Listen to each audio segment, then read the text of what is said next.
What's going on, guys? My name is Noah. I'm a depression survivor, anxiety survivor, mental health survivor, and I'm here with Douglas Bloch. He has been featured on the channel a number of times. This guy is one of the main reasons I was able to overcome a really aggressive suicidal agitated depression back in 2011, 2012. He remains a close friend of mine, and today we are going to talk about health anxiety.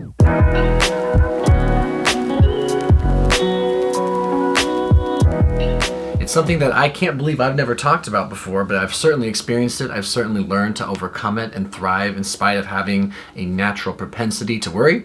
And we're just going to kind of freeball it, dive into the topic, and I think it'll be really useful, interesting, amusing, educational, all those things. Don't you think? I hope so. About every 2 weeks, I seem to get a request.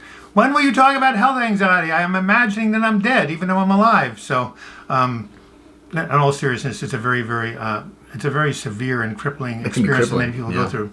So I looked up before I came over to Noah's lovely studio. I went to my favorite place, the Mayo Clinic, and I just want to read you briefly what it says. By the way, when I was growing up, they used to call health anxiety hypochondria. Maybe some of you might be old enough to remember that, or hypochondriasis. And basically, it's very simple. It's when you worry excessively that you're ill or going to become ill, even though there's nothing physically wrong with you, and even though all of the tests and all the diagnoses come up negative. And in the medical terms, negative means good, and positive means bad. So negative means they can't find anything wrong with you, no symptoms, and yet you're convinced, you have the conviction that there is something wrong with you, and like nobody can really talk you out of it. Isn't that right, Noah? When you've been there? Right. Oh, I've absolutely been there, and it's horribly upsetting. It can lead to panic. It can lead to tremendous despair. Unthinkable rumination, crippling. Right. When it's out of control and when you're not managing it well, it's bad. It's really bad. And as we know, the mind is powerful. Whatever you believe, whether it's true or not, you can manifest symptoms for it, even when you're okay. So this is something that people, I know I needed to take serious. It becomes a self-fulfilling prophecy. It really does. It's crazy that way. I'm going to read one more thing and then we'll completely freewheel it. But I wanted to, again, from the Mayo Clinic website, like 4 or 5 symptoms that, now again, this talk is not meant to diagnose any conditions or treat anything. This is just informational. And if you think you might have health anxiety, the best thing to do is to go to a good psychiatrist or a good mental health professional. But we're just giving you an idea of what things people have gone through. So, of course, being preoccupied with having a serious, disease or health condition, worrying that minor sensations in your body might be an indication of that. Being easily alarmed about your health status, finding no reassurance from doctors or negative tests, worrying excessively about a specific medical condition or having a risk of developing it, having so much distress about the physical condition you may or may not have that you can't even function. You can't go to work, you can't concentrate, you can't interact socially. Repeatedly checking your body for signs of illness, or repeatedly going on the internet. Oh my God, that's a huge one. That is a double-edged sword. Yeah, when we talk a little before you keep going, when we talk a little bit about tips or strategies, or at least I'm going to share openly about things that I had to do to wrangle this in. Not going to Dr. Google too much. I'll elaborate on that, but that was huge. I'm gonna just the last 3 here. Recently continually going to medical appointments for reassurance, avoiding people or places because you think you might get sick there, avoiding health risks, constantly talking about your health and the possible illness, and finally, here's the biggie we talked about earlier, frequently searching the internet for the causes of symptoms or possible illnesses. Wow. Yeah. I mean, it's overwhelming. It's overwhelming. You know what's interesting about this, though? I have spoken to people whom I had no idea dealt with any mental health issues. I mean, we all do on a spectrum, so I'm not trying to act like... Anyway, we all do on a spectrum, but I was speaking to some people who I won't name, who I never would have guessed had health anxiety, who absolutely do. They get a little pain in their chest and they wonder if, do I have a heart problem? Is there something wrong with my heart? Or they get a pain in their low back and they wonder if they have a kidney issue. I mean, where their brain goes straight to something is wrong with me. They call it the white coat syndrome. My dad talked about this. He happens to be an MD. And he talked about the phenomenon of doctors who go into training, bright-eyed, bushy-tailed, excited to learn. Oh yeah, right. Then they graduate from medical school with like 1,000 rare conditions because once you learn about it, you start psychoanalyzing yourself. I've heard about that. Symptoms. Yeah, it's a real thing. Yeah, no, people, you're around that too long and it starts to rub off on you. It really does. It really does. And you said you've never experienced this physically. No, but I want to say that hypogonadismus, health What a anxiety. weirdo. What'd you say? I'm just being silly. Yeah, is an anxiety disorder. Right, okay. Like generalized anxiety disorder, panic disorder. It comes under the rubric or heading of anxiety disorders. But it is really hard. I went to a really, really good psychiatrist once. A friend of mine was with me.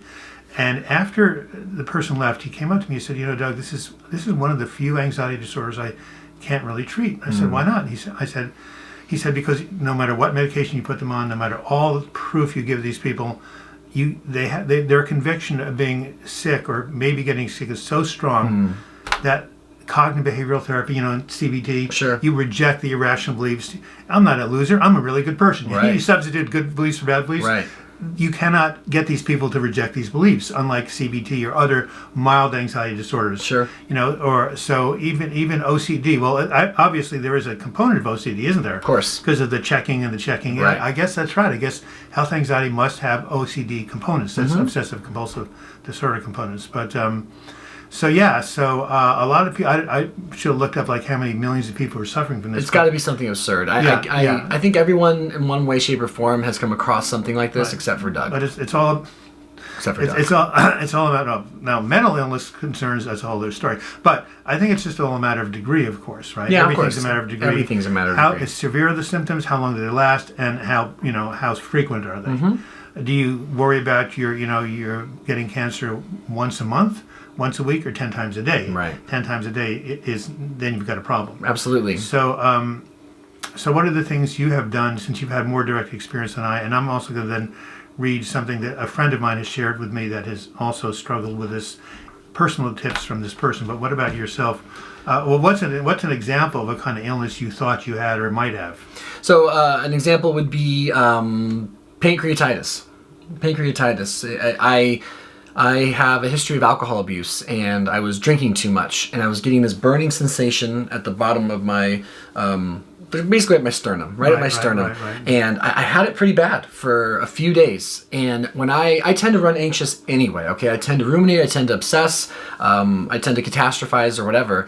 And when I'm doing something inherently dangerous, right, or behavior, lifestyle, or whatever, that I know can have deleterious effects on my health, and then I feel a sensation, my brain automatically goes to the worst. So I ended up going online and I searched up burning sensations in the stomach, and I found pancreatitis, and then I read endlessly about pancreatitis, and I watched videos about pancreatitis, and I was convinced that at any moment, stomach acid was going to burst out of my pancreas, or however that works. I don't quite remember, so don't quote me on that. And caused me irreparable damage and endless pain that I could never recover from. Wow, something like that. Is that what happens in pancreatitis? It's really, really bad. Yeah, it's really, no really idea. bad. I mean, and there's a lot of that. But for me, it was just, it was always in conjunction with living a little bit outside of my truth and my purpose, right? It's not like I was living, let's say, a clean, well-rounded life and then wondering about, let's say, cancer. It was, no, I'm binge eating, I'm not sleeping enough, I'm not doing any self-care, I'm binge drinking, I'm clearly behaving in a way that might elicit something negative, like a smoker worrying about lung cancer,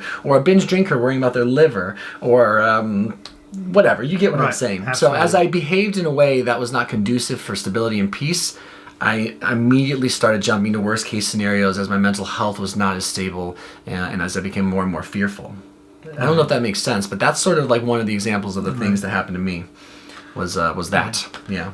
It can start very early. I have a friend who, when she was very young, a relative had cancer, and she was, I don't know, maybe 5, 6 or something. Sure. And she thought, oh my God, maybe that's going to happen to me. That fear came to her at a very young age, and it somehow stuck around. And so sometimes you can pick up beliefs when you're young. Absolutely. Or maybe you're young and you see people around you getting sick, and you it just starts to rub off on you. Absolutely. So, it can start at an early age. One of the things my friend told me about, in terms of a tip for any of you out there dealing with this, is to avoid going to doctors, let it be once every 2 weeks, Sure. not 3-4 times a week. Sure. And avoid getting too many tests. Yeah. Because you can try to test for everything, especially if you go to like a naturopath or people outside the allopathic profession. Oh my God, they've got, Candida. Yeah, of course. Yeah. Candida is a new age disease. My friend and I used to say, have you ever heard of a truck driver with Candida? I mean, it's kind of a joke, right? Overgrowth of yeast in the intestines and all these protocols. Now, I know you yeast overgrowth can be a big problem. But a lot of times, people imagine it when it's probably really not there. Sure. So, but alternative doctors, God bless them, we need them. But sometimes they're willing to go down the rabbit hole They really and are. try to find things, that a regular doctor would never even think of. Right. And sometimes these things are just bogus. Yeah. But anybody out there who's a naturopath, chiropractor, integrative medicine, I am not criticizing you, believe me. We need in this culture, more people teaching people how to live and develop healthy lifestyles and not just, rely on drugs and surgery all the time. But there is, if you go to an alternative doctor, they can really go with you on these esoteric tests, that you're looking for something which really there's nothing there. I agree.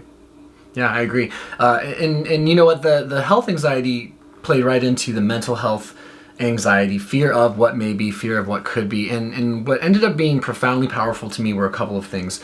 One, having a morning structure and routine that was based around setting my mind into a calm, peaceful space. You brought this up to me a long time ago. I don't know if you remember this. And take this serious, guys. This is a pro tip.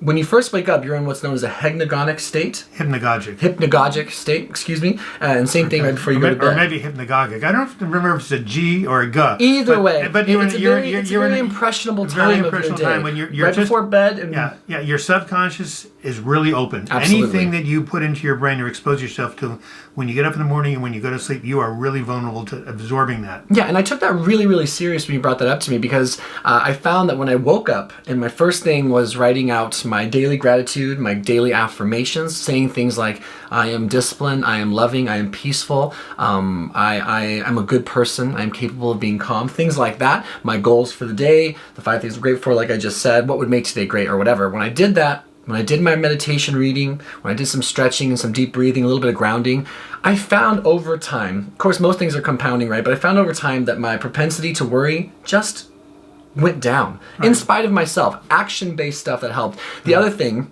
and by the way, that's ritualistic. That's every single day, and I can prove it to you. Here's my 5-minute journal app. This is from today, and there it is. I wrote that today, June 21st. Let me see that. I wrote, I'm grateful for access to pro help for my mental health. Grateful for Douglas Bloch. I appreciate that. No, he didn't write that. But not today, but I've written that before. So that was a big one. And the other one was, and these need to be rules, guys. It's like, to me, that's a non-negotiable because I believe in the potential benefit. The other non-negotiable is in the context of health anxiety is that I do not search on Google more than once. If I really need to, I get one look. One. That's it. That's my hard, fast rule. So let's say I'm having just a pain in my stomach or an ache somewhere or whatever. I get one glance. I can learn about it for a few minutes and then I move on. Because it's an unsatisfying road because we don't have what's known as a differential diagnosis. No. What do doctors do? They have to do... Basically, doctors have a large group of symptoms, right? And then it's their job to shorten that down into something meaningful. It's not something you or I can do in any productive way. And it can only stand to make things worse and manifest symptoms and stuff like that.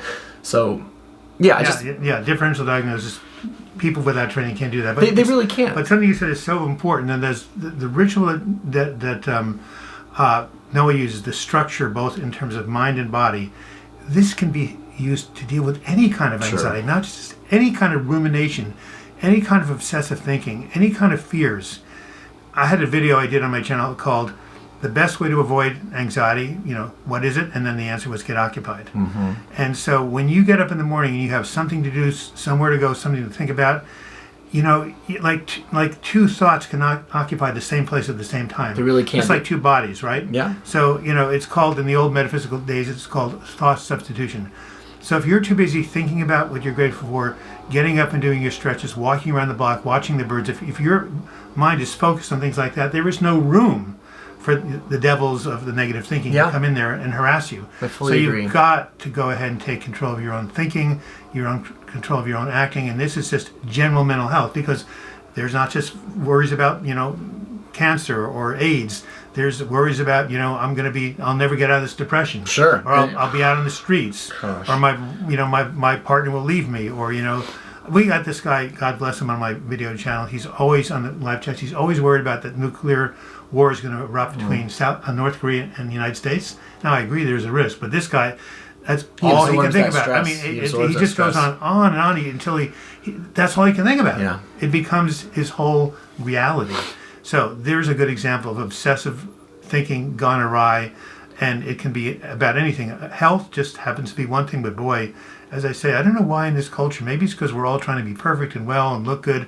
I'm sure in a third world country, people are not doing that. They have real concerns like getting like food and water, shelter, survival, right? Absolutely. Like, so I think health anxiety is probably a first world problem. Right, but it is still a real problem. And listen, something that is important to take here, and this is something I've had to take to heart and I continue to be mindful of, is that there are actionable steps that you can take. And there needs to be guidelines that you just understand about yourself. I don't think it's a sign of weakness that when you watch Grey's Anatomy or I can't think of a modern ER show, but like Doctors or ER, whatever. You watch a medical show and you see House, you see all of these strange things that can be, it triggers you. Like I had to stop watching those shows. I just did. I realized I don't currently have, you're fine.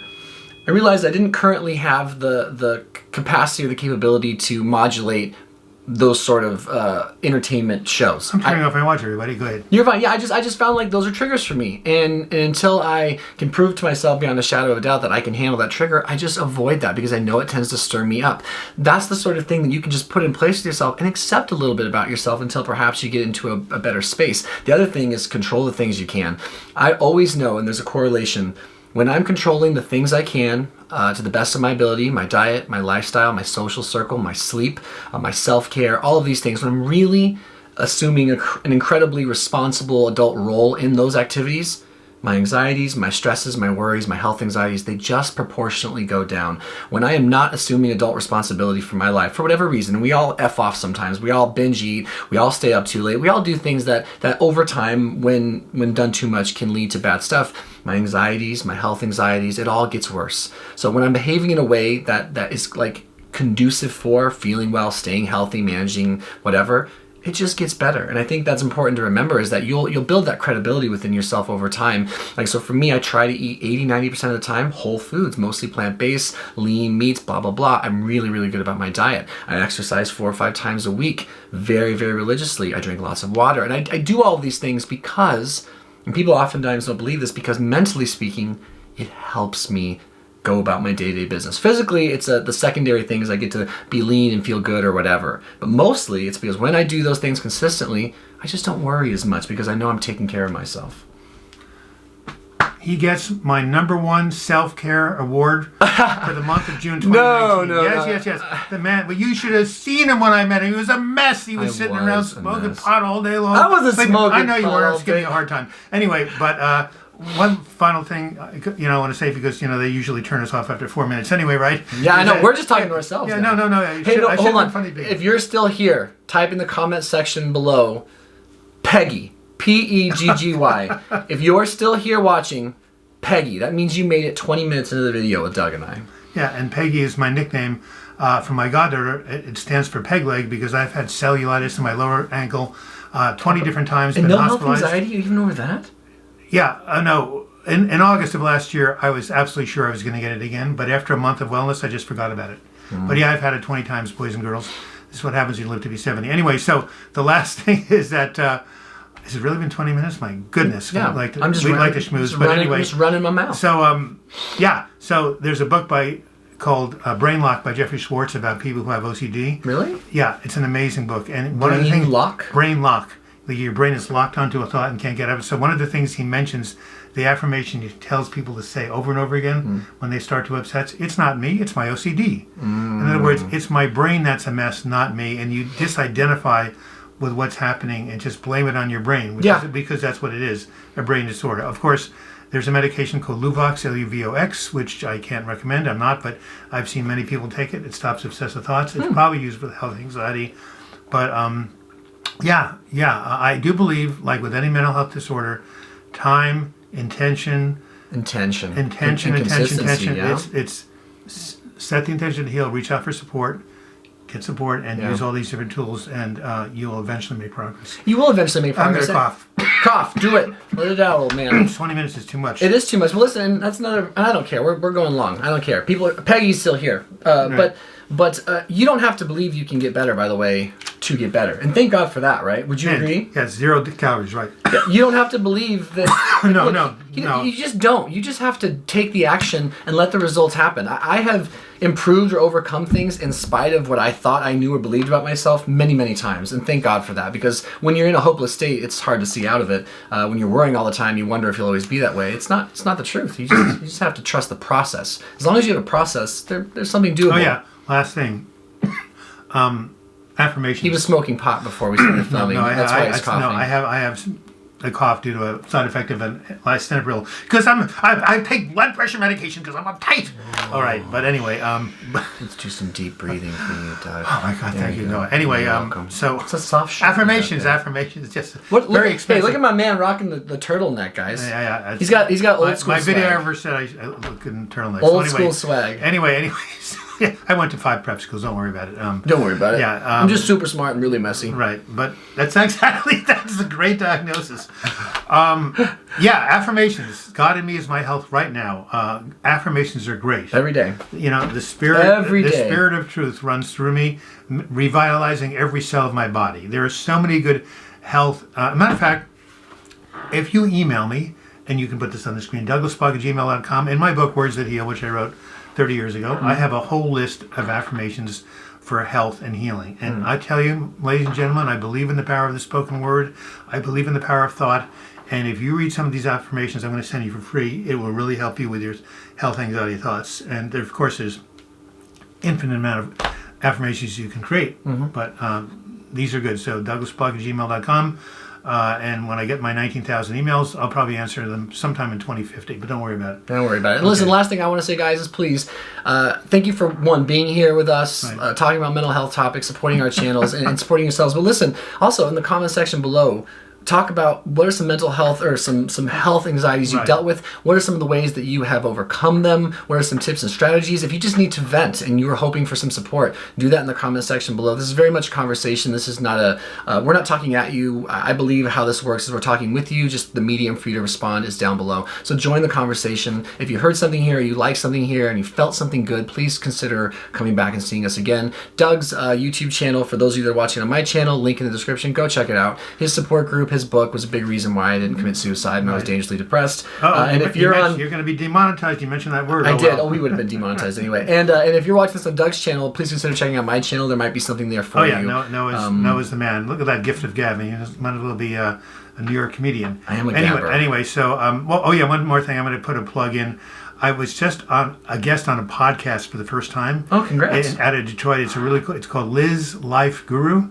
It was on June 7th. Anyway, we'll have a link to that podcast. I talked for an hour about depression recovery, and the people who interviewed me are absolutely awesome. One is a therapist, and the other is a gal from my YouTube live chats who overcame suicidal depression and is now on the road to recovery. God bless her. God bless her, indeed. Julie did a great job, and I'm so proud of you. So.